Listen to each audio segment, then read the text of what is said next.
I worked as a paramedic for many years, and this happened when I had only 5 years of experience. However, it has never left me since then, and it was real, I swear. On that rainy day, I was leaving work on a suburban highway. The road was flooded with water and traffic slowed to 50 miles per hour. I was following 2 cars and soon we almost got into an accident. A sports car crossed a solid line and crashed into an SUV. And this SUV was following slightly ahead of our 3 cars. I immediately braked, sensing serious trouble, and immediately called 911. Then I got out of the car to see what was happening with the injured drivers. Moans were coming from the SUV. But this meant good, people are alive and breathing. Then I walked towards the roadside ditch where the sports car had been thrown. There were 2 young guys there and the force of the impact had thrown the car's engine right onto the front seats where they were sitting. The man in the passenger seat was buckled in and his broken arm was visible, as if showing the gesture, what the fuck happened? The impact of the engine had pushed everything in the front seats toward the back, causing the rear of the car to crack. As had the driver's head. He appeared to be dead, but I could feel his pulse in his hand and hear his irregular breathing. His body was trapped tightly in the passenger compartment. And it would have taken rescuers a long time to extricate him. Hearing his dying breath, I apologized out loud for not being able to help him and that I was sorry to leave him, but others needed my help too. In fact, I knew in my heart that he would not survive. In our practice, we call such patients black-marked people. I went to help those who had a chance and I did everything for the family in the SUV. By the time the firefighters and the ambulance finally arrived and took the forgotten victims on themselves. The whole family had injuries, but everyone ultimately survived. The mother suffered the worst, she had a serious head injury and lost one eye. For the rest of the day, images of those 2 guys in the sports car were in my head. Late that evening, I was getting ready for bed at home when I heard a noise in the hallway. The noise was getting louder and was coming closer to my room. It was like something heavy that was being dragged with all its might and then stopped for a break. I froze when the handle of my door started to turn, and then it swung open and I saw a familiar broken arm in the crack. There was the kid from the passenger seat standing behind the door and he looked exactly like he did when I saw him in the car. I'm completely serious when I say this. He looked at me and then started talking. I can't remember the exact lyrics, but the gist of it was, "Hey, my friend wanted you to know he understood. He wanted you to know he was okay. We're both okay. Thanks for trying." After that, he stood in the doorway for a few more seconds, and then retreated into the darkness, and for some time I heard him moving away from me with the same loud thumping sounds. Me along the corridor. That night I slept with all the lights on in the house that I had. And the next 2 weeks too. And later I learned more about those dead guys. They were high school students and were coming home from a wrestling tournament. Their cars simply skidded on the wet road, as the investigation determined. Seeing their photos, I would never have recognized the blonde guy as the guy who came to see me. In the photo, he was ruddy and glowing with health. I still have all the newspaper clippings about this accident, and I've seen a lot of shit in my 29-year career, but none of it scared me as much as this incident did.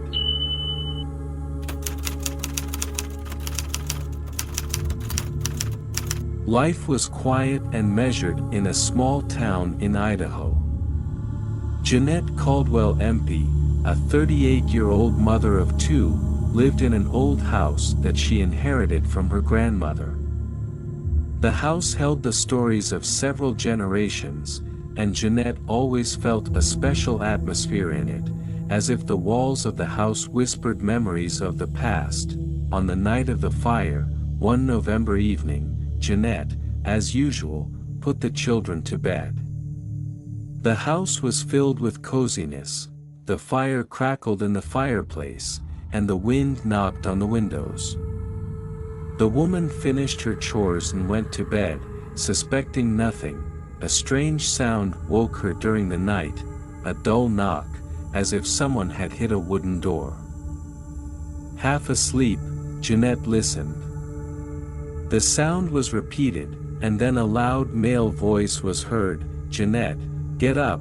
She jumped up sharply, her heart pounding. The voice was completely unfamiliar to her, but it sounded so clear, as if someone was standing by her bed. The woman glanced at her watch. It was 2:47 a.m. She looked around the room, saw nothing suspicious, but suddenly smelled smoke. She rushed to the door and, opening it, realized that the house was engulfed in flames. Jeanette rushed to the nursery, where her sons were sleeping, 6-year-old Andrew and 3-year-old Toby. Despite the thick smoke, she managed to wake the children and lead them out of the room. But the path to the main door was cut off by fire. "How do we get out?" she asked, breaking into a whisper, hugging the children, and then she heard the same voice again, "Go to the kitchen. The window is on the right." Panic seized her, but the voice sounded confident, as if the person speaking to her knew what he was doing. Jeanette, hugging the children to her, headed for the kitchen. There, the window really wasn't on fire. She opened it with difficulty and helped the children out, and then jumped out herself. When Jeanette found herself outside, she turned around and saw that her house was almost completely engulfed in flames. To her surprise, there was a man standing next to her. He was tall, with short dark hair, dressed in an old-fashioned suit that "Thank you." Jeanette screamed, but the man didn't answer. He just smiled, and then took a step back and disappeared into thin air. The rescuers arrived a few minutes later. The fire had destroyed most of the house, but most importantly, Jeanette and her children were safe. Later, when telling the story, Jeanette described her mysterious savior. Old-timers in the town suggested that it could have been the ghost of a man who died in a fire in this house several decades ago. Jeanette began researching the history of her house and learned that in 1958 there really was a fire there, in which a young man named Richard Empson died. He was a fireman and tried to save his family, but did not have time to get out himself. This story changed Jeanette's life forever. She was no longer afraid of the supernatural, because she knew that sometimes spirits come to help, not harm. The house could no longer be restored, but in memory of her savior, Jeanette installed a small memorial on the site with the inscription, "Thank you for saving us, Richard. Your sacrifice is not forgotten." The story of Jeanette Caldwell MP became a local legend, and the case itself became a symbol for many that sometimes even the most inexplicable things can be a real miracle.